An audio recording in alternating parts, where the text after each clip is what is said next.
हे welcome back guys. एक बार फिर मैं एक छोटी सी स्टोरी लेकर आया हूँ। आज की स्टोरी भी बहुत अच्छी और प्यारी सी स्टोरी है। आज की इस स्टोरी में हम कई सारे नए नए वर्ड्स को सीखेंगे। इस सेंटेंस में आए हुए सभी ग्रामर्स के आपको रूल बताऊंगा। जो भी फॉर्म्स ऑफ वर्ब यूज हो सब कुछ आज सीखने के मिलेंगे। डिटेल्स में आज स्टोरी को हम लोग करेंगे। छोटी सी स्टोरी है लेकिन बहुत अच्छी स्टोरी है, बहुत कुछ सीखने को मिलेगा। गाइज मैं अपने हर एक वीडियो में आपसे कहता हूँ कि अगर सचमुच में आपको इंग्लिश सीखना है तो कुछ नहीं, कम से कम पर डे आप अपने बिजी शेड्यूल से 10 से 15 मिनट टाइम निकालिए और रीडिंग की हैबिट को डेवलप कीजिए। और दिल्ली इंग्लिश क्लासेस के साथ आप बने रहिए। बहुत जल्द आपकी इंग्लिश इन्हांस हो जाएगी। चलिए गाइस देखते हैं आज की स्टोरी है द गॉट एंड द पैथर। द एक डेफिनेट आर्टिकल है जो किसी नाउन के पहले लगता है, उसका कोई मीनिंग नहीं होता है, सपोर्ट करने के लिए लगाया जाता है। बकरी और चीता, बकरी और चीता की एक कहानी है, बहुत अच्छी कहानी है। चलिए देखते हैं। There was a small goat that used to graze along with many friends in the mountain forest nearly a village। लंबा सेंटेंस हो गया। देयर was, जब किसी सेंटेंस की शुरुआत देयर से होती है तो उसका कोई मीनिंग नहीं होता है, वो सिर्फ सपोर्ट के लिए खड़ा किया लगाया जाता है। तो देयर वॉज अ स्मॉल गोट, एक छोटी बकरी थी। डैट की यूज्ड टू, यानी यूज टू का मतलब होता है करना, कोई चीज़ को लगातार करते, यूज टू, तो उसके लिए यूज टू का यूज करता हूँ। तो use to graze along with many friends, वह अपने दोस्तों के साथ हमेशा चरा करती थी, वो काम किया करती थी। इन द माउंटेन, पहाड़ में। फॉरेस्ट नियरली अ विलेज, एक गांव के करीब जो एक पहाड़ था, उस पहाड़ पे जो जंगल थे, उस जंगल में एक छोटी सी बकरी अपने दोस्तों के साथ चरा करती थी। दे वर अ वेरी हैप्पी फ्लॉक, देवर वह थे अ वेरी हैप्पी फ्लॉक, एक खुशहाल झुंड में, वह एक खुशहाल झुंड में रहते थे। थिंग्स वेंट स्मूथली, हर एक चीज़ आसानी से जा रहा था। They sang and danced all along, they sang and dance, song का second, song sang song, simple past tense, verb का दूसरा फॉर्म। वह गाते और नाचा करते, साथ साथ वो लोग गाते और नाचा करते थे। अ पैंथर स्टक्ड दैट एरिया, एक तेंदुआ या चीता उस इलाके में घुमा करता था। He was a very Grady panther, वह बहुत ही लालची तेंदुआ या चीता था।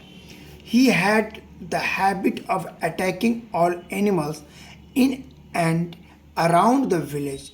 ही हैड, उसके पास था, यहाँ हैड का मतलब हो गया गाइज, हैड का मतलब अगर जस्ट आता है, कोई वर्ब नहीं है तो मतलब हो गया ये उसकी एक आदत थी कि चीज़ के, हैबिट ऑफ अटैकिंग, आक्रमण करने का, ऑल एनिमल्स, सभी जानवरों पर, इन एंड अराउंड, अराउंड मतलब उसके चारों तरफ, उस द विलेज, उसकी एक आदत थी कि चारों तरफ उसके गांव के आसपास के जानवरों पर वो हमला करता था। Even if the animals प्लेडेड for mercy, यहाँ तक अगर कोई जानवर उससे मर्सी की दया करता है, मर्सी का रिक्वेस्ट करता है, तब भी उन्हें वो नहीं छोड़ता था। द पैंथर नेवर माइंडेड, जो चीता था वो कभी उनकी बात नहीं मानता था। ही किल्ड देम, वह उन्हें मार देता था, क्योंकि उसको शिकार चाहिए था, वो उसे क्या करता था गाइज, मार देता था। वंस, एक बार, द पुअर गॉट, एक बेचारी, या पुअर का मतलब गरीब भी होता है, पुअर का मतलब बेचारा बेचारी भी होता है, तो बेचारी बकरी, was stalked by the panther, stalked by मतलब चीता के द्वारा पीछा किया गया एक बकरी को एक बार।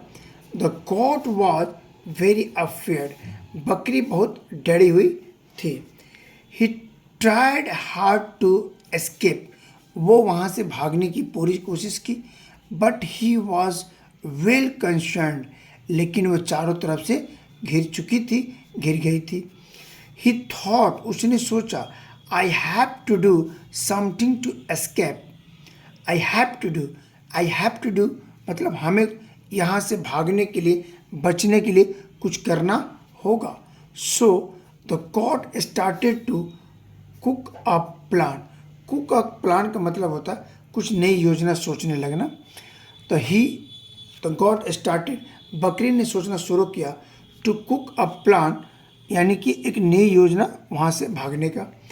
ही स्टॉपेड रनिंग, वह जो दौड़ रही थी वह रुक गई।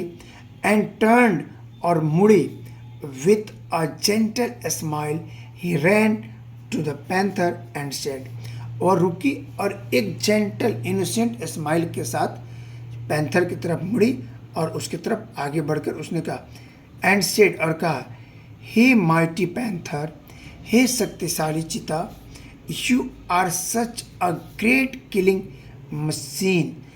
हे महाराज, आप सचमुच में एक महान शिकारी हैं जो किसी जानवर को मार कर खा लेते हैं। You can kill any one with one mighty stroke, आप एक ही शक्तिशाली थप्पड़ में आप किसी को भी मार कर खा सकते हैं। बट लुक एट मी, लेकिन मुझे देखिए, आई एम सो वीक, मैं बहुत कमज़ोर हूँ। I can't even run as fast as you, मैं आपकी तरह तेज भाग नहीं सकती। Why do you waste your energy by killing me, आप मुझे मारने के लिए आप अपना समय और ताकत क्यों बर्बाद कर रहे हैं।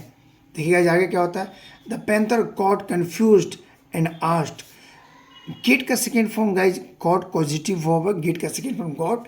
द पैंथर गॉट कन्फ्यूज्ड, जो पैंथर था वो कन्फ्यूज्ड हो गया। एंड गॉट आस्क्ड, और पूछा, सो तो what do you want mean to do now, तो मुझे अभी क्या करना। व्हाट डू यू वांट, तुम क्या चाहती हो, मी टू डू नाउ, मुझे अभी क्या करना चाहिए, तुम क्या कहना चाहती हो। The goat took advantage of this confusion and said, बकरी ने उसके इस कन्फ्यूजन का एडवांटेज, फ़ायदा उठाने सोचा और कन्फ्यूजन का, और बोली, look there beyond the mountain, वहाँ देखिए न पहाड़ के उस पार, माउंटेन के उस पार। I saw a sort of bull, मैंने एक बहुत मोटा सा बैल देखा है। क्रैचिंग देयर, घास चरते हुए वहाँ पे। If you can catch up, यदि आप उन्हें पकड़ सकते हैं। You will have your stomach full, तो आपका पेट बिल्कुल पूरी तरह से भर जाएगा। The panther was a very greedy one, wasn't he, the panther was very greedy, और आपको पता है कि पैंथर तो क्या था, बहुत लालची था। वन, एक लाल, वजेंट ही, और वह वहाँ गया, बहुत ज़्यादा लालची था। So he left the goat, और इसलिए उसने बकरी को छोड़ दिया। And ran towards the mountain, और वह पर्वत की ओर, टू आर्ट्स का मतलब पर्वत की ओर, और यह रन पर्वत की ओर दौड़ता हुआ चला गया। The luck got the lucky god escaped and ran to his friends happily. The lucky god, किस्मत, खुशकिस्मत वाली जो बकरी थी, escaped, बच गई, and और run to his friends happily, और वो बकरी वहाँ से बचकर हंसते हंसते मुस्कुराते हुए अपने दोस्त के पास चली गई। आई होप देखिए प्रेजेंट ऑफ माइंड का उसने इस्तेमाल किया और बहुत अच्छे से अपनी ज़िंदगी को बचा लिया। क्या मोरल मिलता है? विट विंस ऑल, बुद्धि जीतती है सब।